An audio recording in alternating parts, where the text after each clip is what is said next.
यीशु को कब्र में दफनाने के बाद सप्ताह के पहला दिन सुबह सुबह जब मरियम मगदलीनी यीशु के कब्र पर गई तो ऐसा क्या देखी थी कि वह दौड़कर यीशु के चेलों को कब्र पर बुलाकर ले गई थी।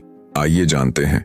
यीशु मसीह के निधन के बाद सप्ताह के पहला दिन सुबह सुबह जब अंधेरा था तब मरियम मगदलीनी यीशु के कब्र पर गई और वहां पहुंचकर उसने देखा कि प्रवेश द्वार से पत्थर हटा हुआ है। तो वह दौड़कर यीशु के चेलों के पास गई और उन्हें बुलाकर कब्र पर गई। और जब वे कब्र में गए तो उन्होंने वहां यीशु के कपड़े पड़े हुए देखे और उन्होंने उस कपड़े को भी देखा जो यीशु के सिर के चारों ओर लपेटा गया था। फिर वे आश्चर्य होकर अपने घर लौट गए, लेकिन मरियम रोती हुई कब्र के पास ही बाहर खड़ी रही। और जब कब्र में झुककर देखी तो उसने 2 स्वर्गदूतों को उज्जवल कपड़े पहने हुए पैताने पर बैठे देखी जहां यीशु का शव रखा हुआ था। तब कोमल चिंता के साथ स्वर्गदूतों ने उससे पूछा, हे नारी, तुम क्यों रो रही हो?